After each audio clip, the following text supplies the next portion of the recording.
మేము సమస్యలతో ఉండడం నీకు ఇష్టం లేదు. మేము వ్యాధి బాధల చేత ఉండడం నీకు ఇష్టం లేదు. మేము అప్పుల సమస్యలు కూరుకోవడం నీకు ఇష్టం లేదు. మాకు కలిగిన బాధలన్నిటి నుంచి తప్పించే దేవుడు అయినావు, సమస్య నుంచి విడిపించే దేవుడు అయినావు, బాధ నుంచి ఓ నైనా మీరు తొలగించే దేవుడు అయినావు, మాకు కలిగిన భయములన్నిటి నుంచి విడిపించే దేవుడు అయినావు. దయచేసి అయినా ఈ ఉదయకాల సమయంలో చెప్పిన మాటల ప్రకారం చూస్తే మా హృదయం శుద్ధి లేకపోతే మా ప్రార్థనకు సమాధానం రాదని చెప్తున్నావు. హృదయ శుద్ధి గల వారు ధన్యులని చెప్పావు. మా హృదయాన్ని శుద్ధి చేసి వాక్యం చేత కడిగి పవిత్రపరిచి ఆ ఆలోచనలు, మా మాట తీరు, మా ప్రవర్తన, మా నడవడి మార్చి శాంతియుతమైనటువంటి జీవితాలు మాకు అనుగ్రహించండి. ప్రశాంతత మా దేశంలో అనుగ్రహించండి.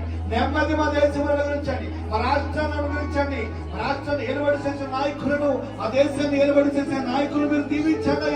వారికి చక్కని ఆలోచన, జ్ఞానము